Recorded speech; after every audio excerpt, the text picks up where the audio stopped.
Channel competitive English with primary TET. তো ইতিমধ্যে first এবং সেকেন্ড যে স্টেট লেভেল কাউন্সেলিং, তো সেটা কিন্তু ইতিমধ্যে হয়ে গেছে। তো এখনও পর্যন্ত কিছু সংখ্যক ক্যান্ডিডেট, কিছু সংখ্যক যে প্যানেলভুক্ত ক্যান্ডিডেট, তো তাদের কিন্তু এখনও পর্যন্ত স্টেট লেভেল যে কাউন্সেলিং সেটা কিন্তু এখনও হয়ে ওঠেনি। তো ইতিমধ্যে কিন্তু যে লোকসভা ভোট তার নির্ঘণ্ট বেজে গিয়েছে। তো এ প্রসঙ্গে থার্ড কাউন্সেলিংয়ের জন্য তোমরা যারা যারা রয়েছো, তো তোমরা কিন্তু একটা বেশ দ্বিধাগ্রস্ত বা একটা আতঙ্কের মধ্যে রয়েছো যে তোমাদের কবে হবে। ভোটের ঘোষণা কিন্তু ইতিমধ্যে হয়ে গেছে। তো যেহেতু এটা একটা অনগোয়িং প্রসেস রয়েছে, তো যাই হোক, তো তোমাদের কিন্তু খুব একটা বেশি চিন্তাগ্রস্ত হওয়ার কিছু নেই। আর প্যানেলে নাম রয়েছে মানে যাই হোক, হয়তো একটু দেরি হচ্ছে, তবে খুব তাড়াতাড়ি কাজটা হয়ে যাবে। তবে এ নিয়ে খুব বেশি চিন্তিত হওয়ার কিছু নেই। তো দেখো, তোমরা যারা যারা এখনও পর্যন্ত বাকি রয়েছো, তোমাদের কাউন্সেলিং যাদের হয়নি, তো এই প্রসঙ্গে বলবো 2017 সালের যে 23 জেলা রয়েছে, তো 23 জেলার যে অ্যাডমিন প্যানেল রয়েছে, তো তারা কিন্তু চেষ্টা করছে যে খুব দ্রুত কীভাবে থার্ড কাউন্সেলিংটা করানো যায়। তার জন্য তারা বিভিন্ন আলাপ আলোচনা করছে, যেটুকু খবর রয়েছে। এছাড়া পর্ষদ সভাপতি মহাশয়, অর্থাৎ গৌতম পাল মহাশয় যিনি রয়েছেন, তো তাকে থার্ড কাউন্সেলিং যেন দ্রুত করানো হয়, তো তার জন্য একটা ডেপুটেশন কর্মসূচিরও কিন্তু আয়োজন করা হচ্ছে বলে জানা যাচ্ছে।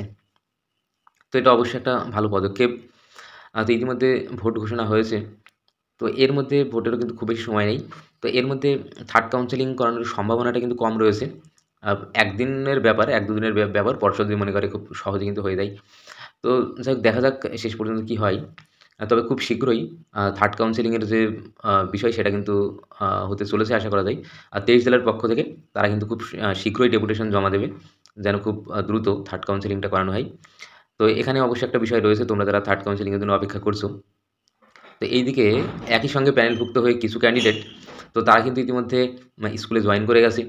তো সেক্ষেত্রে অবশ্যই তোমরা মানসিকভাবে হয়তো কিছুটা ভেঙে পড়েছো। তবে আমার মনে হয় খুব বেশি ভেঙে না পড়াটাই ভালো। কিছু করার নেই, এখন পরিস্থিতি এমন। তো অবশ্যই আর কিছুদিন একটু অপেক্ষা করতে হবে। যত দ্রুত সম্ভব অবশ্যই তোমরাও স্কুলে যাবে। এখন অপেক্ষা করা ছাড়া আর কিছুই নেই। আর এই যে 23 ডিস্ট্রিক্টে যেসব অ্যাডমিন রয়েছে, তো তাদের সঙ্গে তোমরাও যোগাযোগ করো। তোমরাও সাহায্যের হাত বাড়িয়ে দাও, কীভাবে পর্ষদ সভাপতির সঙ্গে দেখা করা যায়, ডেপুটেশন কর্মসূচিকে একেবারে সফলভাবে বাস্তবায়িত করা যায়। তো তোমরাও কিন্তু সেই পদক্ষেপগুলো নিতে পারো। তাহলে এই যে কাজটা, যেটা একটু আটকে আছে, তো সেটা কিন্তু কিছুটা হলেও ত্বরান্বিত হবে। তো যাই হোক, তো এটুকুই বলব। আর যদি আমি সেরকম অথেন্টিক যদি কোনো খবর পাই, তো সেটা আমি অবশ্যই তুলে ধরব। তবে এই খবরটা রয়েছে, 23 ডিস্ট্রিক্ট কিন্তু খুব শীঘ্রই একটা ডেপুটেশন দিতে চলেছে। তো এটা অবশ্যই একটা ভালো দিক হবে। তো বারবার বলছি, তোমরাও এদের সঙ্গে পার্টিসিপেট করো, যেন খুব দ্রুত কাজটা হয়। তো বন্ধুরা, ক্লাসটা এখানেই শেষ করছি। আবার দেখা হবে পরবর্তী ক্লাসে। ততক্ষণ সবাই ভালো থাকবে। ধন্যবাদ।